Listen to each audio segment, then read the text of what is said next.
Hey guys, Seán here, and welcome to another episode of the Any Given Run Day podcast. Not only another episode, we're back with the Lawless Files. Hey, I'm here. Yeah, okay, I'm getting to you. I know you're known for your legendary introductions of guests over the past week and all your heroes and inspirations. I've never heard that once, by the way. Cheers. Seán, you brought me from fat to fit. We'll get to that on another week episodes. You know where you stand in the pile. Thank you very much. Speaking of the Lawless Files, Eric, what do we have lined up today in terms of your interviews that I get this to jump week, in on?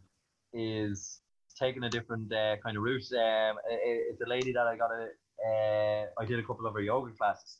A lot of people in the group have been asking us about stretching, recovery, and to be honest, I'm going to say it, we've been kind of spoofing them because me and you are not the greatest stretchers in the world and not the most flexible. However, I do always admit it.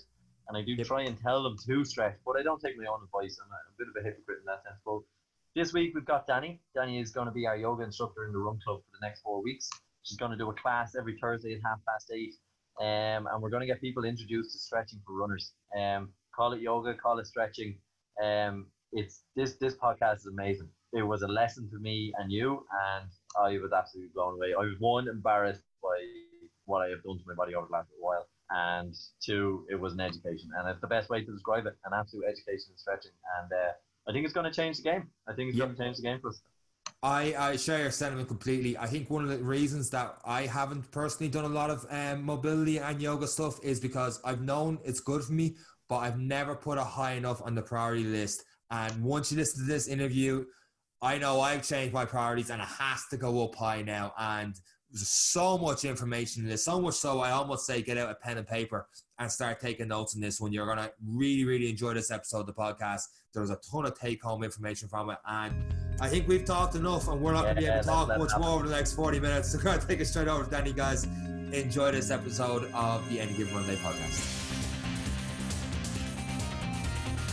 Good afternoon. You are all very welcome to this episode of the podcast. Seán hates when they say good afternoon because we record it in the afternoon, but God knows what time you're listening to this podcast. I usually listen to it at 8 o'clock in the morning. That's why I listen back to it after it's done on the Monday morning. But thanks, Eric. Good afternoon to everyone too. I love to confuse people. But Seán, me and you are on a special. I'm no longer on my own. No, sir. Lucky for me. Well, hold on. I'm about to give you an introduction. Dani. We are joined this week by Dani. Danielle Griffin, our yogi master, who is going to bring us, me and Seán, two hopeless stretchers from the depths of darkness and turn us into better runners. Dani, you are coming on board with the 5K and the Any Given Run Club Run Group. We are used to stretchers. We've reached out to you. I've done a couple of your yoga classes and was quite humbled, I would say, by my level of flexibility within the class and amazed by the flexibility of a lot of the participants that take part in your classes. But you're going to get involved with us to this 5K. Stretching, running and sport, something I'm very bad at, and a lot of people have been asking us about how do we stretch, how do we foam roll, how do we help recovery, and all the answers pointed to yourself, and that's why we're getting you onto this podcast. We're absolutely delighted to have you. And we're really looking forward to what you have to inspire me and Seán with now over the next 20 minutes to a half hour. But you are very welcome. How are you keeping? Thanks so much, Eric and Seán, for having me. I am keeping wonderful, thanks, and really excited to convert you to just even a little bit of stretching after our chat today. The only way is up. Absolutely. Or the other way is downward dog. I don't know. Or just longer. If you even got longer in your muscles, I'm happy with that. We were having a bit of a chat before we came on, and we actually came up with a lot of good stuff, and probably we definitely shamed ourselves a bit more in terms of the stretching. Dani, why you were disgusted with it? Let's say you're a yogi, so you weren't totally disgusted. You were disappointed with it. You need to up your game, lads. I'm not going to lie. I mean, you know, you're doing this run for to improve your health and your well-being, and you want to get stronger, and you want to, you know, compete, and you want to have a better running performance. And then you tell me you don't stretch after. You know, you're wasting your time if you want to improve everything. So I suppose that's the long and short of why you should complement your run with yoga. And it doesn't even need to be like 2-hour sessions. it doesn't need to be a really long time. You just need to work it into your routine. And so we will go through on Facebook Live around maybe 20 minutes each time around how do you effectively stretch after a run. So a lot of people would ask me in relation to, should I stretch for a long time before my run, or should it be more after the run? And so I guess deep stretching before a run, like how it works in your nervous system is, if you're deep stretching before a run, it's not a great idea. And the reasons being is it down regulates your nervous system, which means that your pelvis starts to become really unstable.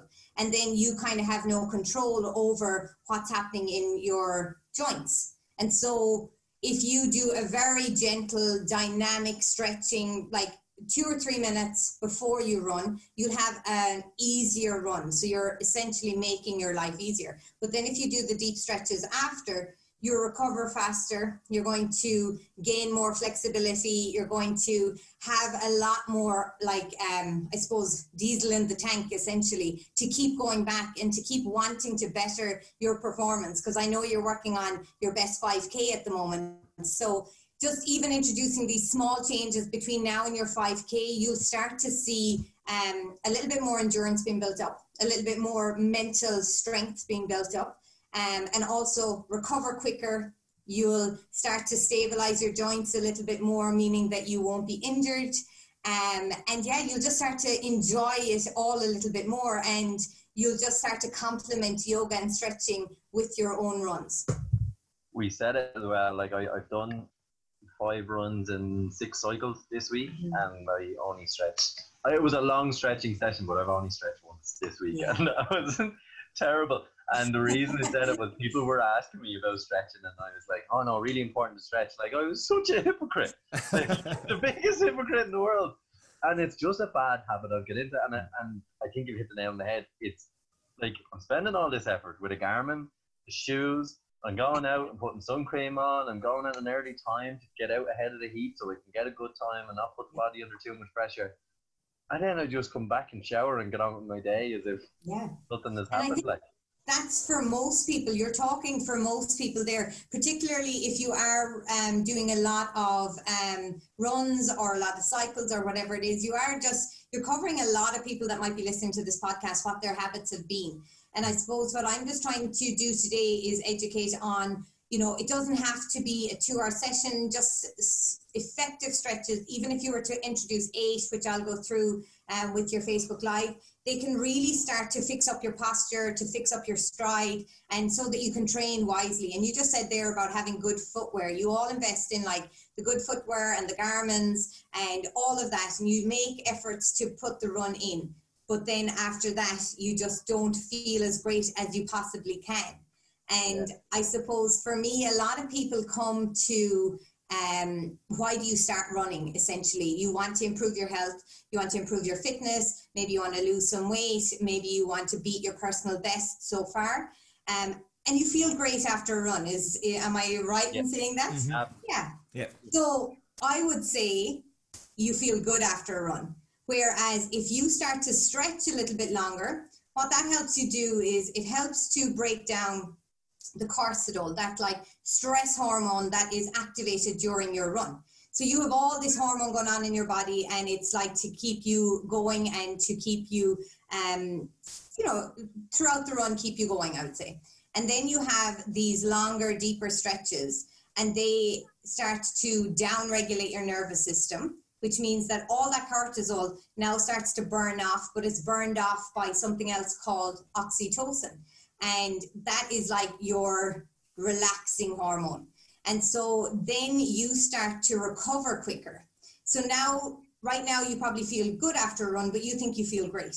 But if you start to work on it from a nervous system point of view, and you start to down-regulate your nervous system quickly, that could be 8 stretches. Your blood pressure comes down, your heart rate comes down, you start to work into your nervous system. So you then start to reduce any adrenal fatigue or any performance fatigue, because now you are starting to bring in the good stuff, the oxytocin, to help you recover quicker, to make you sleep better, to allow your muscles to lengthen, and to allow your joints to be a little bit healthier long term, because a lot of runners would struggle with their knees, or Seán, I know you struggle with your calves, which is probably coming from hamstrings or lower back, or maybe even your Achilles or the soles of your feet.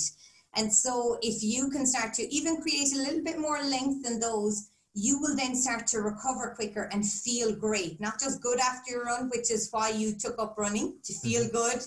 You'll now start to feel great. So I suppose you're not just stretching, you're also helping your nervous system. So that just reduces any sort of burnout that you might have, especially around the adrenals. And we have our adrenaline working through our body as we run, and to try and keep up, to try and better our performance. And then you just stop and your body is like, what has just happened? I need something here, and so you're kind of shocking your body. So like, if you're like, stop my run, get on with my day, your body is so confused. It's like you've just been like bumped in the back with a car, and you're like, oh, that just happened. You don't just get on with your day. You kind of recover. You might have a cup of sweet tea or whatever you need to do. So I suppose that's kind of the benefits of how you can not just feel good after your run, but like feel great. So essentially you're like changing the ordinary to extraordinary. And then what does that do for you? You feel better. So then you're in a better mental state, which means that you're probably going to run a little bit quicker because you're more calm, you're more focused, and you'll probably start to enjoy the long distances a lot more. So I would struggle. I would struggle to stretch down to untie my laces when I finish a run. Is there a window after a run where you've got a certain time period to get that in before you don't get them enough benefit out of it? You know, if you drove into the park, for example, and we did a 5K, whatever it is, would you say that person to get the absolute most would have to get the stretched in now? Or if they went home for 10, 15 minutes in the car, are they wasting time there, you know, sitting down for 15 minutes? It's kind of like, they're starting to seize up already, or is there a window to get the most benefit out of it? I would try and work it in, even if you were to do just 3 stretches at the very end of your run. And so that what that does is it just starts to lengthen the muscles. The muscles kind of know they're safe, so they're not starting to get tight and rigid. They just know they're safe, so they'll relax a little bit more. Then go home, because look, let's be honest, everyone is on a time schedule these days and everyone is busy. So we have to be realistic as well. And you're like, I've got a half an hour, I have to get my run in, or whatever it is. So if you then have your 2 or 3 stretches straight after your run, drive home or whatever you need to do, essentially, like if you could, try to get your stretches in when you get home. If you can't, and you've had your hot shower and all that, just make sure that before you hit the bed that night, to try and do a deeper stretch. And I think a lot of people see this as like, oh my gosh, I have to roll out a mat and I have to get myself set up for stretching. But actually, a lot of the time you can do it sitting in front of the TV, or you know, you can do lots of stretches for your hips as you sit on a chair. So even as you are sitting here recording a podcast, you can start to be stretching your hips and doing a little spinal twist and starting to stretch a little bit into the hamstrings if you know how. And then it just starts to become a little bit more natural, easier for people to engage with. And like I have trained in myofascia release. So a lot of people say, oh, I haven't had time to stretch. And I get it. But if you've got a tennis ball or a little doggy ball at home and you're sitting down, you're watching Netflix for a half an hour, just start to roll out the soles of your feet. And the soles of your feet are directly connected to the entire back length of your body. So it goes right up into the back of your head, your scalp. So even if you're just moving the fascia on the bottom of your feet, you're doing a lot for the back train of your body. So, you know, not every day you might get this longer stretch, but if you can start to work it in that it's not a big deal to stretch, it just makes things a little bit easier. Does that kind of answer your question, Seán? Yeah, 100%. On top of that, with the myofascial release, if you're rolling on the feet or even, you know, quads or calves, how much pressure are you looking to put on there? Because some people say, you know, go hell for leather, and they might go too far and it might get sore. Or is that the case where if you're resting, you kind of want that feeling? Yeah. Great question. And I think, so I would have done my myofascial release with yoga medicine, which means that it's all around the nervous system, again, if you want to recover quicker. Yeah. So you don't need the ball that you're using to be too hard. That's a lot of, like, some people would try to stretch out with a slitter or with like a really hard ball, like a golf ball. Yeah. And so unfortunately what that is doing for you is kind of wasting your time again, because you're damaging your soft tissue. So if you think of an orange and it has that white peel around to keep it together, that's essentially your fascia around your body. So you just want to move that. So if there's two like that, you're just moving it one on top of the other. So it's kind of shearing over it. If you start to go too hard, you bruise that, and it then starts to send your body messages that you're unsafe now. And so then that releases all these more hormones that are trying to protect your body. So it kind of counteracts it. So you want to feel a good, deep release, but you don't ever want to feel pain when you come into stretching or things like myofascial release. Gotcha. And myofascial release, if you even just start with the soles of your feet and just get that done. And then you can start to move up along your calves, into your Achilles, along into the hamstrings, and then onto the quads and the hip flexors.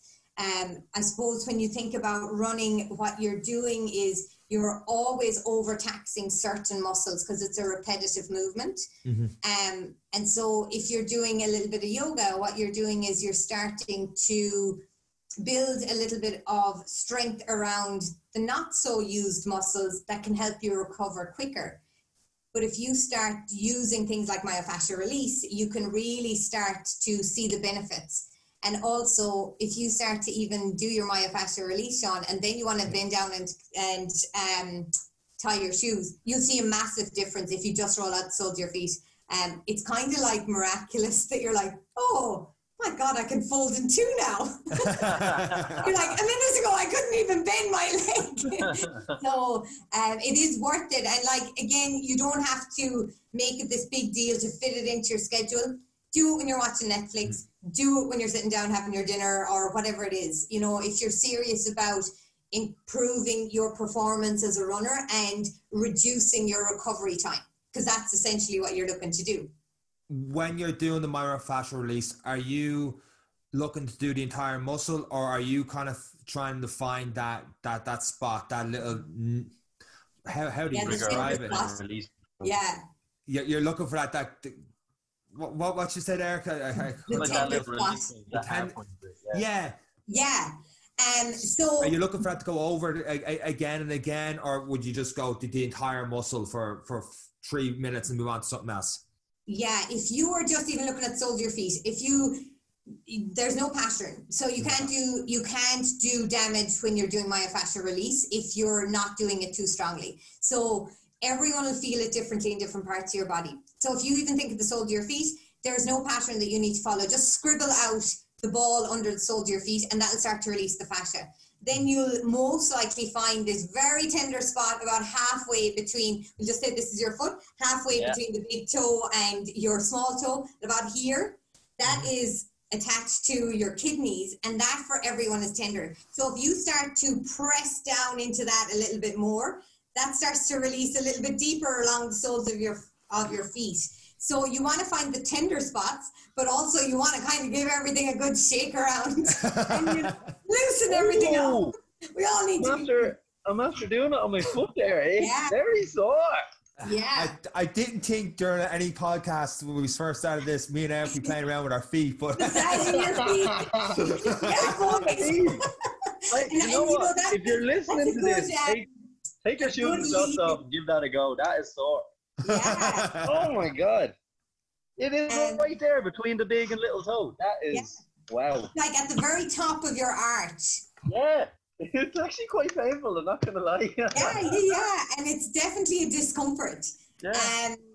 So I suppose, guys, when you're talking there about we just focused a little bit there on the feet and myofascial release, but if you think of runners, you guys included, do you ever stretch the soles of your feet, or do you ever fully stretch your ankles? And most likely the answer is no.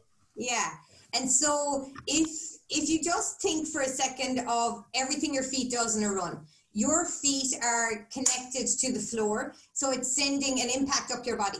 So we invest in good footwear, right? And then we don't fix anything else after that. So if we just say if you're a road runner, which both of you are doing probably a lot of road running at the moment, by doing yoga, you start to boost potential weak spots of your entire frame, your entire posture. So you need to be stretching into your feet, your ankles, and your core if you're road running a lot. Because every time your foot hits in a stride, you're sending 2 or 3 times your own body weight up into your entire body. So if you're doing trail running, you need to be focusing a little bit more on balance and proprioception, which is also yoga. But you have to be stretching out the soles of your feet and your ankles, because if you even start to stretch the soles of your feet, you start to see all the benefits right into your ankles, your Achilles, into your calves, knees, thighs, hips, right into the core, right up the back of your body. And I suppose your feet are the framework for your posture. So Eric, I know you struggle a little bit with tight arches and like sensitive arches and stuff. And so your arch, you can see one arch, but there's actually 3 arches inside of your foot, and they're essentially the framework of your body. So if you think of a really good bridge and how it's constructed, there's lots of supports. So your arches are really vital for your running, because they start to impact the entire posture the whole way up your body. And if your posture is a little bit out of sync, short term, you'll be all right. You know, you've got a niggle, you're kind of overcompensating on different parts. But then long term, your body starts to get a little bit tighter in one section. Tight muscles lead to an injury. And that could end your hobby or your career of running. And so no one wants that. So just stretch out your feet, lads. I feel like we've just had a nuclear intervention, Seán. I think so, yeah. I feel like I'm a new man after this. I actually feel really guilty. You're all going out to get doggy balls. They're rubber balls to stretch the soles of your feet. You're way better than tennis balls because you can stand on them. What? Rubber balls over tennis balls? Yeah, so like if you go, I get mine in Maxi Zoo, and they're about €8. They're full rubber. You can buy a myofascial release ball, but it's 40 quid. Like, so I mean, get €8, throw it into whatever bag you have your gear in, and I would suggest buy 2 of them. And the reason being is you can also start to release. I know, Seán, you suffer a little bit with your lower back. You can start to release into your back. Put them into a sock. You have 2 on either side of your spine, and you're rolling them up and down the spine. Way better than foam rolling for yourself. You can also get into just here at the back of your body, just underneath your ribs, right down, that kind of soft pudgy area. If you have a little feel, right down to your hip. That's called the QL. You probably, I don't know if you've ever had an injury. Yes. So the QL gets super tight from running as well. And so if you want to start to release your body, having the 2 balls at either side of your spine can start to dig in there. And like, I mean, it's not pleasant some of the time, but just moving your knees from side to side with 2 balls underneath that kind of soft area of your back, you're going to start to have a lot of release then in your back, which increases or gives you better posture, which allows you to run more effectively for longer with more ease and get yourself kind of nailing your personal best. Before we started recording, Danielle, you talked about being a sports yoga, and I'd say I'm with Eric in this. Before, we would have thought, especially when we were younger, we didn't hear too much about yoga, and it was just, I suppose just that meditation, airy-fairy thing. When I first heard of yoga could be good for sports would be Ryan Giggs. And how didn't he credit that for his career going a lot longer? Was the 40s. He used it. Yeah, and I think a lot of people are going into yoga classes and stuff after that. So when you're doing, you do sports yoga, am I right? I do, and I trained with Ryan Giggs as yoga teacher. So that we didn't mean that. A perfect match. Never what you know. Never what you know. So yeah, like Ryan Giggs definitely accredited yoga for the longevity of his sports career. And so I trained with Sarah, who is his yoga teacher. I did my sports certificate with Sarah. And it is also, if you follow rugby at all, Paul O'Connell does a lot of hot yoga, has done a lot of yoga for years. All the Irish rugby team are doing yoga at the moment. And the reason, there is that whole idea that it's airy-fairy, but if you come into a sports class, there is no talk airy-fairy about meditation. I tell you, I'm all about the anatomy. And what we do focus a lot on, which is worth the mention, because yoga is all about the breath. And we would talk a lot around and how to practice breathing correctly. So if you are on your run and you're not breathing correctly, you tire really easily. Mm-hmm. So if you're in a yoga class and you start to even recognize and have that body awareness of where is my breath? Is it just staying in my chest and am I shallow breathing? Or can I start to drive it down into my belly? And so as you start to kind of use your diaphragm a little bit more, that gives you a little bit more endurance for your run. And so in sports yoga class, we would talk a lot about people learning how to breathe correctly to help them ease their run. And so that you can go a little bit further in long distance. And so you would, if you just think, sorry, Eric, yeah? This makes so much sense to me because the last couple of weeks I've been getting spasms in my diaphragm and I'm going for my 5K best time because I'm not breathing right. And I'm noticing on my run and I'm trying to breathe better, but at that point it's too late. The diaphragm's already in spasm, but I'm not recognizing it quick enough. I'm not used to it. I'm not used to working that hard while trying to maintain good solid breath. Yeah. It's bizarre.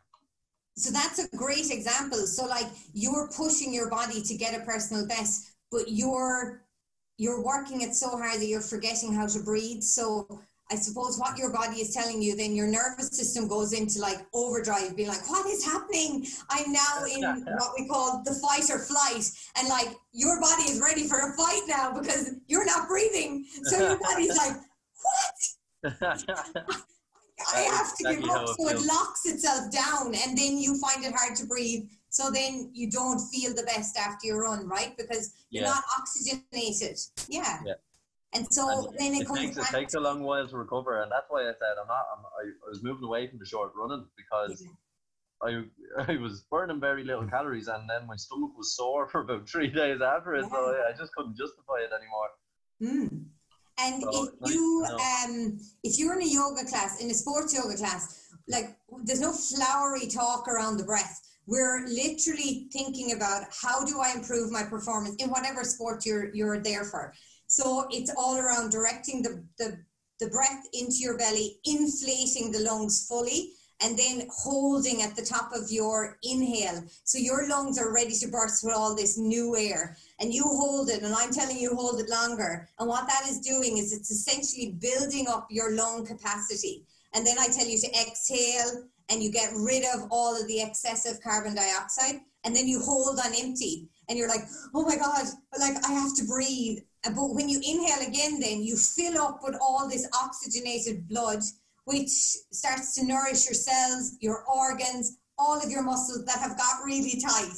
And once you start to make that a habit, when you're running, oh, hey presto, I'm breathing better, I'm running easier, I can go for longer, I am an animal.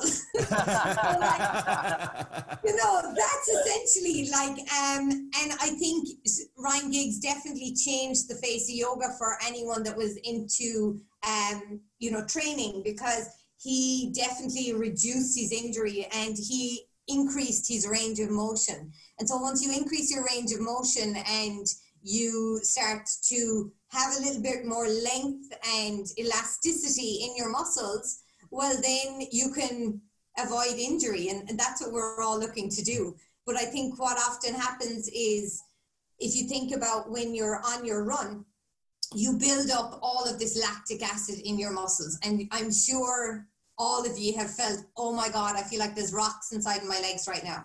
And that's lactic acid, and it gets really hard.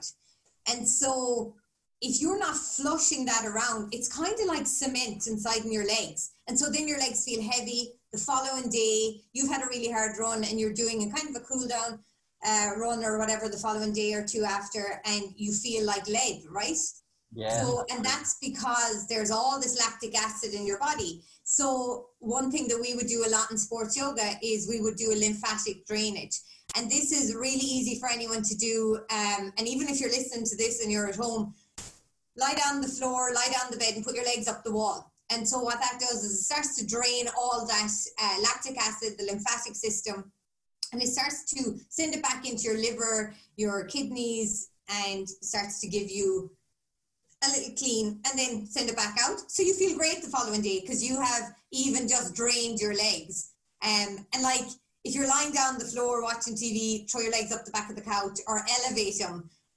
Because we do that if we're injured, don't we? We kind of elevate. And what that is doing is it's changing the blood flow, and that can just essentially help you to stabilize and to recover again quicker. So sports yoga is all around working a little bit harder on the breath. Yes, you build up your strength and your flexibility, but there's no point in having flexibility unless you have strength, or there's no point in having strength unless you have flexibility. Because if you're really strong, your muscles are really tight, and they're constantly in that fight or flight mode. So they can't relax ever. So your nervous system is constantly kind of at its edge. And so in sports yoga, we would work on relaxation of the body a little bit more, working on your flexibility, training your mind with your breath, like I just talked to you, a bit of strength, because you need to strengthen up those supporting muscles of your running time. And then just having a little bit more body awareness. So if you've got a niggle, listen to it. Like, where's that niggle coming from?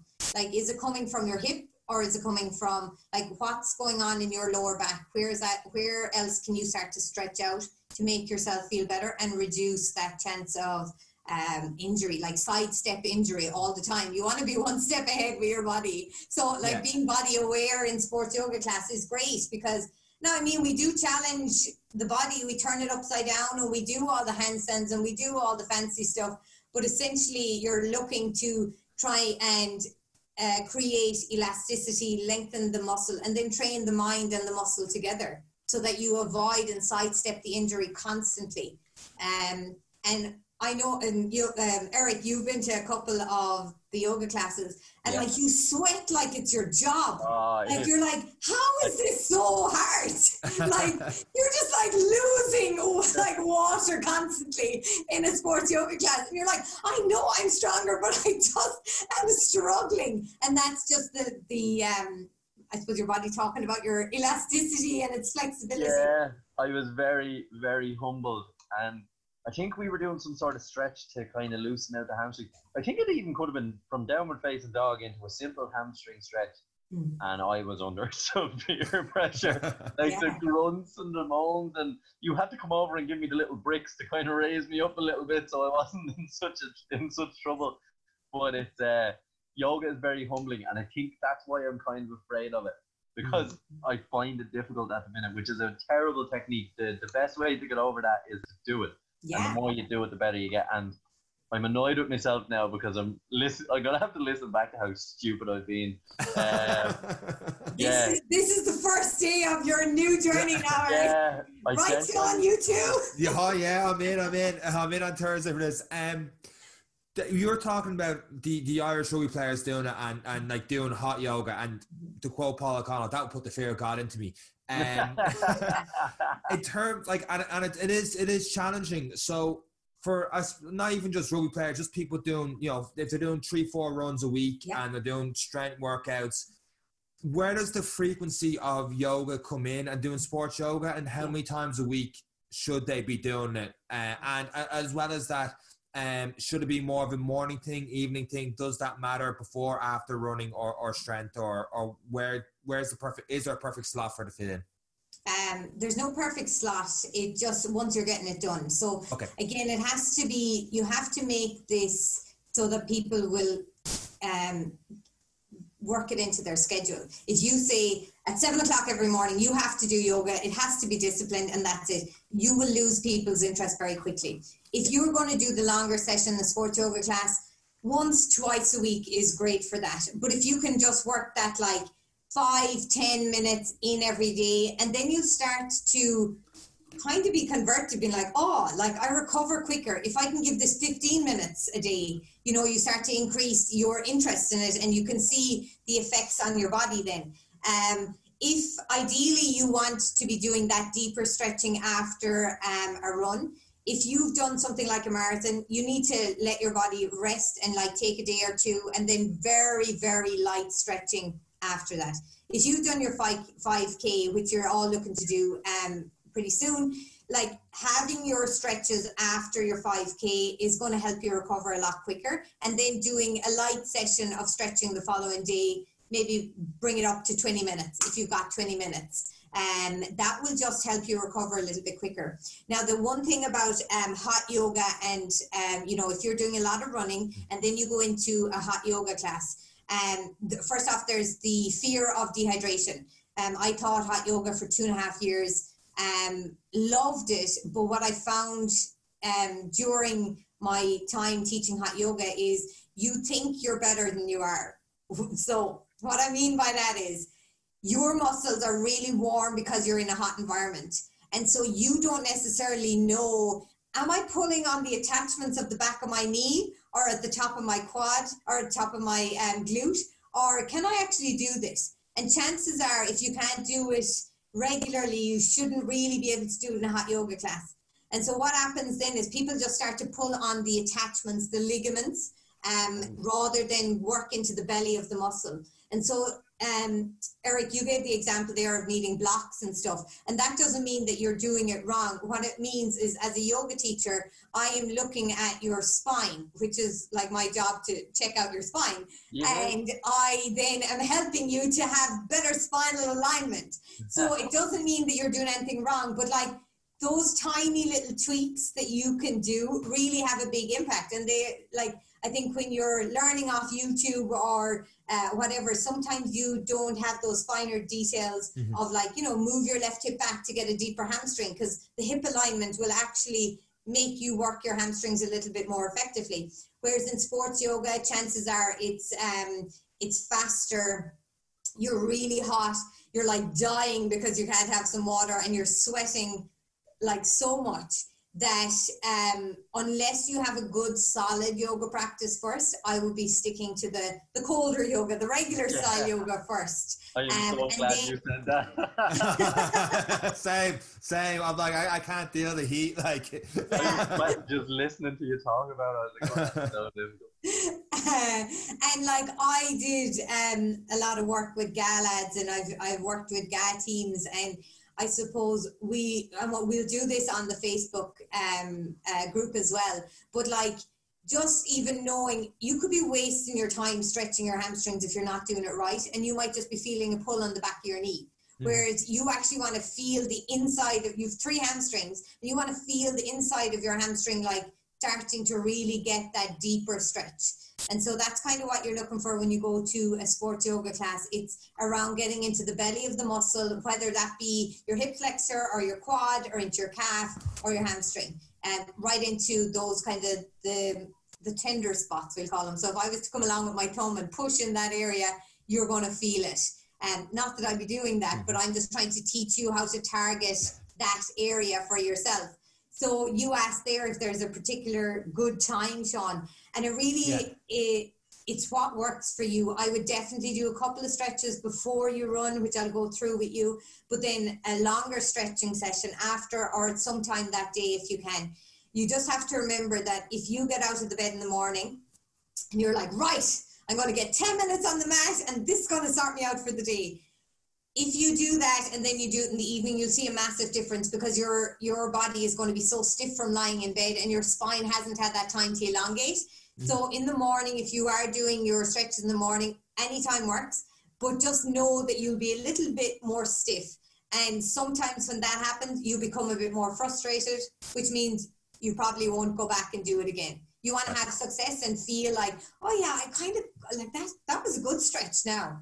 And so I suppose a lot of what I learned, if you think about my work that I worked with Ryan Giggs' teacher, Sarah, we really focused on, like, because a lot of them are running really hard, really fast. They're wanting to get the ball and get the goal. And so we had to try and down-regulate the target points. And so it's just really interesting when you look at the body and you gain that awareness, then you'll be able to reduce your injury and restore your natural range of motion a lot quicker. Brilliant. Definitely something I've noticed. I don't know about you, Seán, and we've hinted at it and flagged about it, but I've been giving this a good go on the endurance stuff over the last 2.5, 3 years. Yeah. This summer is the first time. I think what probably saved me last year was I was swimming, and I was bending the feet in a different direction than I would to run. And I'd notice I get cramps in my feet and stuff and my calves. But after a while of swimming every day, I was probably elongating the muscles in a different way. So it probably saved me. But I haven't been in the water since February. I'm really starting to struggle this summer in terms of my flexibility. Even when I'm on the bike, I'm starting to notice my lower back's getting sore because there's no flexibility in it. And I think I'm finally starting to get caught out. And that's why I'm kind of, if anyone else is listening and starting to feel like actually I do have their mates and stuff, I'm starting to realise, and disappointed in myself for so long because I've been involved in sport. Sean's a personal trainer. I'm more disgusted with him. But it is. I kind of feel like I've let myself down over the last 3 years, getting such an insight from yourself, Dani. But the important thing is, I know from doing your classes and from taking part in these things, it's never too late to start. And probably over the next 4 weeks, we are going to run classes. Isn't that right, for the next 4 weeks for our members? On Thursdays, I believe, 8:30. Yeah. I think we're going to notice a bit of a difference in ourselves, even in those little classes and the stretches and working on what you're saying. Like, for me, I actually feel like I need, like, it's now become a necessity now, especially after this conversation. I don't know how you feel, Sean, but I'm like, okay, the game is up. Because even as you're talking about stretching, I'm sitting here kind of leaned against the wall and my lower back is sore because I can't flex my neck down any further because it's actually putting the stretch on. So it's just making me feel guilty even just sitting here in the laptop hearing about stretches. So yeah, I think definitely, and I would have no doubt that the majority of listeners, particularly in a running group, are going to be in the same boat. It's you've really opened my eyes to this one. Great. And I think just there talking about the cramps and the spasms and stuff that you were experiencing, Eric, I suppose in general, Ireland has been a little bit warmer for the last couple of months, as we all know. And so you have to adapt to that as well for your muscles. So like making sure that you are getting electrolytes into you and making sure you're staying hydrated, because even if you think of your myofascia, that kind of stuff that keeps it. So if I peeled off the skin, I'd still have a body. It's just I'd have no skin because my myofascia is holding it together. But if that's really dried out, it just means that everything becomes a little bit stiffer and harder. So by hydrating, you're also hydrating your myofascia, which makes you a little bit more fluid in your movement and you move a little bit more with ease. And like you said there, Eric, about your breathing, like, it's also warmer weather, so our breath changes in the heat. So we really need to start to concentrate and focus more on directing our breath down into our lungs, right into the bottom of our lungs, which takes practice. You can't just, okay, I'm going to breathe through my lungs today. You have to kind of practice it. Which, I suppose that's kind of another framework or another complement of why yoga should complement your running. Because you will gain not just that kind of stretching and lengthening of your hamstrings or those areas that are really tight, but it kind of opens up a whole new area of like body awareness to avoid injuries around, doing your range of motion a little bit more effectively. And that's kind of what you're looking for, to increase your speed and to move with ease. Right. I think that, and just the lifestyles we have in terms of, especially now in the last couple of weeks, everyone's kind of sitting down a lot, just not moving as much. Dani, before you wrap up, talk to us a little bit about what we can expect Thursday at 8:30. Now, not so much that you're going to put the fear of God into us, that we're not going to do it, but on the Facebook group, we'll have a Facebook Live session, doing a yoga session. So would that be just a mixture of everything with the breathing and flexibility and strength, or what can we expect on Thursday? Yeah, great. So we'll start off with a little bit of centering, and the centering will be, you can lay on the floor or you can be seated, whatever works for you, and it will just be working on your breath work. It won't be too long. We'll probably spend like 2 or 3 minutes of just bringing your awareness to your breath, and I'll talk you through so you won't feel like I don't know what I'm doing. I'll just kind of talk you through what you should be experiencing, and we'll do it a couple of times so people get familiar, and then muscle memory happens and you start to be like, okay, this is how I kind of breathe a little bit deeper. So that's how we'll start off the session, with a little bit of centering breath work that'll work on your mental capacity as well to relax into the session, to down regulate your nervous system. Then we'll start to do really just effective moves that can help directly after a run. So showing you how to stretch your hamstrings a little bit more effectively, how to stretch your hip flexors, because your hip flexors are in contraction as you're running. So you want to stretch them a little bit more effectively, getting into the quads. But we're going to spend a good 10 minutes on the feet and the ankles. And so this is where you really need to bring your patience game. And it'll just be a kind of an introduction. Let's just call it an introduction of fire into the feet. But we're going to do it kind of cold start, and then we'll stretch out the feet and we'll do a comparison. Everyone will be different, but you'll see how it can increase your range of motion. So it'll be feet, ankles, working all the way up into the shins, because, you know, I know a lot of shin splints would be a complaint, into the knees, back of the legs, the calves, the hamstrings, the quads, into the hip flexors. So we'll just keep it the lower section of the body to start. And then we'll do a little bit of the stability of the core, because you need like that stability of your core to keep your posture firm and good during your run. And then just a lot of us, even if you just said it there, Seán, a lot of us are sitting at chairs at the minute that are not meant for us to be sitting in all the time. But if you think of even the motion of running, you're always leading kind of with the front of your body. So all here starts to close in a little bit if you don't have good posture. So we'll just start to, over the next 4 weeks, stretch out a little bit on the pecs, around the back of the thoracic spine, and just also the neck. Because if you're constantly going and you're trying to better yourself, your neck starts to tighten up. So we'll do a little bit of work into the neck as well. So it'll be overall body over the 4 weeks. But on this Thursday, we'll be focusing, working from the feet all the way up towards the hips. Brilliant, brilliant. While I'm feeling good getting this conversation, and I'm giving my word, I will be there myself Thursday at 8:30. So Eric, I want you to give your word right now. You're definitely going to do it. And as you talked about every muscle on the way up there, I was like sore. And even into the neck, I was like, I need this on Thursday. It's gone beyond like I have to be there. I need to be there on Thursday. Great. Yeah, so and then just to let you know as well, on Thursday, wherever you are, I would just encourage you to be barefoot as you're doing this practice. The reason being is the base of your feet will become a little bit more pliable if you're not in your running shoes, and it'll just give you a little bit more gains throughout your practice. Perfect. Okay. Yeah. On that note, I suppose, just want to say thanks for coming on to the podcast. And of all the podcasts we've done the last 4 or 5 months, definitely the most educational one on my end. Anyway, I'm going to have to re-listen to this and take down a ton of notes and myofascial release and all the rest. So there's a lot of take-home points in that one. And for anyone listening, we'll have the details in the show notes all about Danielle, all about her sports yoga background, and as well as that, the link for our Facebook group if you're not already in the Any Given Run Day Run Club, and you can join us then on 8:30 and for a torture session from there, I suppose, and the sales of things. We won't say torture, it's a development session. That's it's a self-care session to reduce your injury. Yeah, self-care session on Thursday. Look forward to it.